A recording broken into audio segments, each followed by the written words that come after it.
Tonight, questions about how the war in the Middle East ends. What we know is that Iran has boxed itself into a bit of a corner. Since its ally Hamas launched an invasion of Israel on October 7, 2023, Iran has suffered one loss after another. Hamas has been largely destroyed, Hezbollah has been dismantled, Iran's air defenses have been neutralized, and today, the country that Iran's leaders have sworn for over 4 decades to destroy, Israel, controls the skies over Tehran, bombing nuclear, military, and infrastructure sites at will. One thing Israel has failed to achieve is the destruction of the Fordow nuclear site. For this, it might need bombs that only exist in the American arsenal. To figure out what's going to happen next, and if America will join the fight directly, I'm joined by a panel of experts. Jonathan Karl, the chief Washington correspondent for ABC News. David Ignatius is a columnist at The Washington Post. David Sanger is a White House and national security correspondent at The New York Times. We're also joined by Nancy Youssef, whose last day at The Wall Street Journal is today. She's our newest staff writer at The Atlantic, where she'll cover defense and national security. So how do you like them apples? Very excited. Pretty exciting stuff.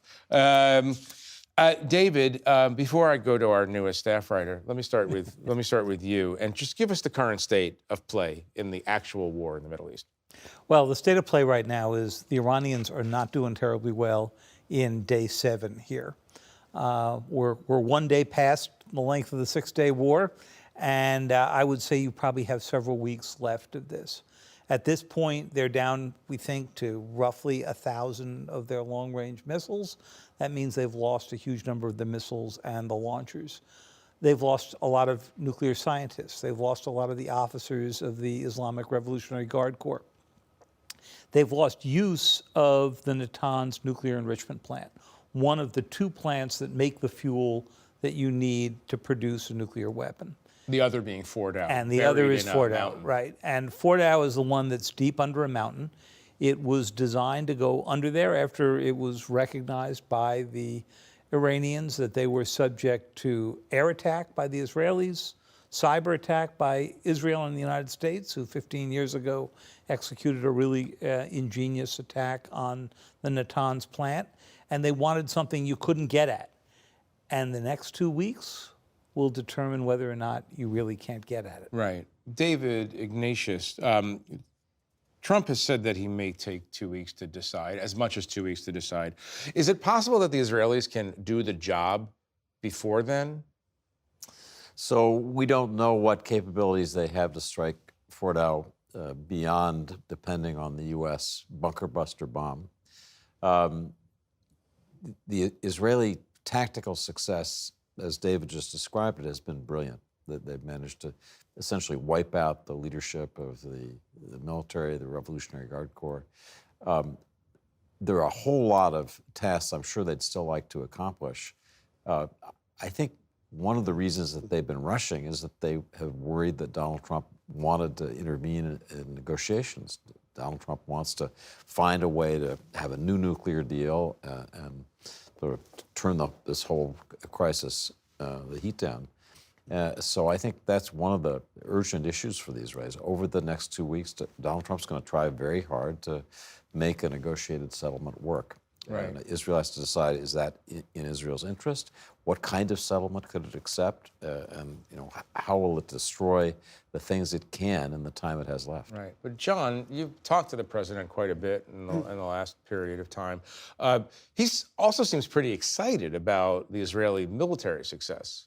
He sure was after the first night. I spoke to him before 7 in the morning on Friday, a week ago, and he was, he just sounded jazzed, frankly. I mean, he greeted me, "Hello, John. This was excellent." He was very eager to talk about what a tremendous success it was, and I asked him, were we involved in any way? Because Marco Rubio had said we weren't. Mm-hmm.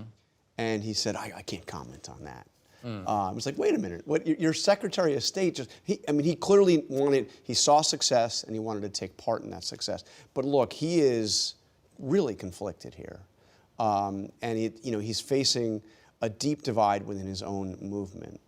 Remember, in his inaugural address, he said, we will measure success by the wars we end and, perhaps more importantly, the wars that we don't get into. Right. And he will face, actually, I think, maybe for the first time ever a significant blowback from his prominent supporters if the U.S. gets dragged into a protracted conflict. Right. I want to come back to Trump and the decision-making process, but Nancy, I'm also very curious to know what they're saying in the Pentagon right now about what the next 2 weeks could bring. Do they feel, Central Command in particular, do they feel, CENTCOM, which is the area of responsibility is the Middle East. That's right. Do they feel like the Israelis could do this without their help, or do they feel that they can take care of this quickly? Because one of the things it seems that Donald Trump likes is quick, neat victories. So the first thing you'll hear there is force protection. There are tens of thousands of U.S. troops based in the Middle East. And so you've seen a movement of assets. 5 destroyers are in the Eastern Mediterranean, in part to defend those troops. So when you talk to Pentagon officials, I think that's their primary focus. The fact that Iran is in a more precarious position, the fact that there's some who believe the U.S. has been involved, puts those troops in potential harm's way. Right. Having said that, I think there's division within the Pentagon about the way ahead. I think one of the most aggressive supporters of moving forward is General Kurilla, who's the head of Central Command and has been a very vocal proponent of moving forward. So I think what you're hearing now is sort of multiple military plans being put forth with the intent of not putting U.S. troops in harm's way, not inviting, for example, proxies, Iranian proxies in Iraq to come after U.S. forces. The other factor that I think people don't think about, but I think is very important, is during the U.S. campaign against the Houthis just a few months ago, the U.S. used an extraordinary amount of ordnance for missile defense and other capabilities. And I think one of the factors you're hearing from the military is considering what they have in terms of capability, just ordnance, because of how much they've used already this year, not only defending the Houthis, but also providing weapons and support to Ukraine and to Israel. I have to imagine that the Air Force in particular has been studying the Israeli success in the air and coming to some conclusions about Iran's vulnerability. Is that fair? Yeah, I think what they're looking at is, look, when you have air superiority, it opens all sorts of options in terms of what you can do and what assets you can bring in and what defenses you need to put in place. So I think seeing Iran's air defenses collapse as they did certainly changes the calculation. Right. John, I would note that Netanyahu is trying to make the case pretty strongly that Iran is an American problem as well as an Israeli problem. Let's watch a bit of your conversation with the Prime Minister from a few days ago. What do you say to those supporters of President Trump, some of his supporters, who say the United States should not be involved in any way? We're not just fighting our enemy, we're fighting your enemy. For God's sake, they chant, death to Israel, death to America. We're simply on their way. And this could reach America soon. Come back to this point about what Republicans in particular are hearing. Is that an effective message? Well, he also said to me, I understand the Prime Minister. I understand America first. I don't understand America dead.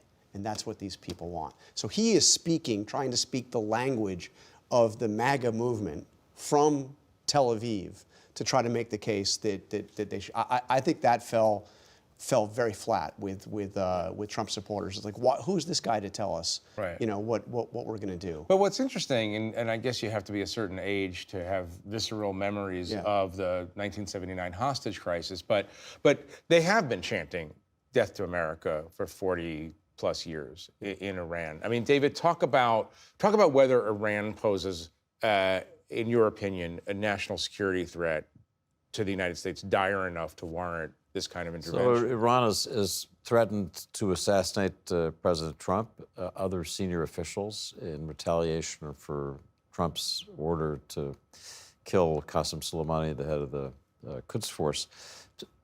I began covering the Middle East in 1980, the year after the Iranian Revolution, and the reverberations that you felt then continue in many ways across the region.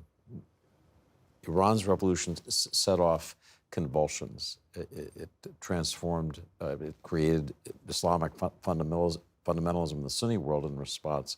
So I think Iran threatens stability for America's friends, threatens stability for economic interests in the Middle East. The arc of that revolution at some point is going to crest, and we'll be in a different era. And that's my biggest question about what's happening now. Right. Are we going to see an end of that story that began in 1979 through some kind of fundamental transformation of the regime.